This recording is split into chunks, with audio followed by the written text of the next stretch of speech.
আসসালামু আলাইকুম। Welcome to টেকটাসের নতুন একটি ভিডিও নিয়ে আপনাদের সামনে হাজির হলাম। আজকে আমি দেখাবো সাম এবং সাবটোটাল, এই দুটোই কিন্তু যোগ করে, কিন্তু এর ভিতর পার্থক্যটা কি এটাই আমি আপনাদেরকে দেখাবো। তো আমরা সাম যেভাবে কাজটা করব, এসইউএম সাম ফর্মুলা। এখন আমরা রেঞ্জটা টেনে দিয়ে ক্লোজিং ব্র্যাকেট, জাস্ট ইন্টার, 3,90,000। এখন আমরা যদি সাবটোটাল দেই, সাবটোটাল ফর্মুলা যদি কল করি সাবটোটাল, এখন সাবটোটাল এখানে আসছে কত, যোগ করব আমরা, যোগ আছে কত, 9 যোগ দিলাম। দেওয়ার পরে এখন রেঞ্জটা টেনে দিতে হবে। এখানে দেখুন রেঞ্জটা, তো দুটোই কিন্তু একই রেজাল্ট, সামেরও যে রেজাল্ট আবার সাবটোটালেরও একই রেজাল্ট। এখন পার্থক্যটা কি, যে দুটো যদি একই হয় তাহলে দুটো আলাদা ফাংশন দেওয়ার অর্থটা কি। তো এই ক্ষেত্রে যে আলাদা যে অর্থটা, সেই অর্থটা খুবই সহজ।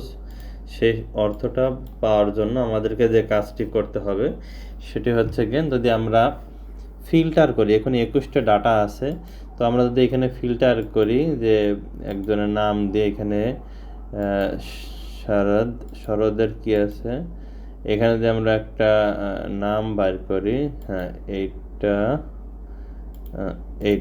এটা অনেকগুলো আছে, তো জাস্ট এটাতে আমরা ক্লিক করি, এখানে কয়টা ডাটা আছে, 5টা ডাটা আছে। এখন দেখুন রেজাল্ট, এই সাম কিন্তু পুরোটাই এই যে হাইট করা আছে, হাইটের রেজাল্ট পুরোটাই কিন্তু দেখাচ্ছে।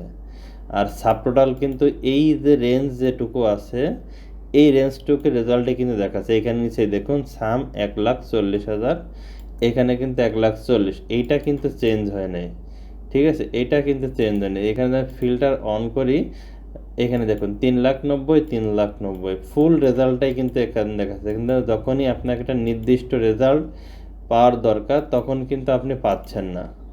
এই যে একটা রেজাল্ট দেখুন, এখানে কিন্তু ফুল রেজাল্টটাই শো করতেছে, আর এখানে শুধু এই একটা রেজাল্টই শো করতেছে। এটাই কিন্তু পার্থক্য।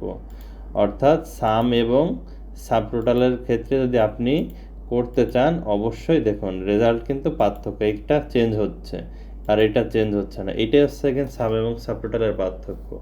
তো এইভাবে কাজটা করলে আপনার সুবিধা হবে, বিশেষ করে সাবটোটালটা ইউজ করলে সব থেকে ভালো হবে। যতক্ষণ আপনি ফিল্টার করবেন তখনই কিন্তু দেখতে পারবেন যে ফুল রেজাল্ট এটা, সিঙ্গেল রেজাল্ট, অর্থাৎ একটার জন্য যেটা আসে এইটা হলো এটা।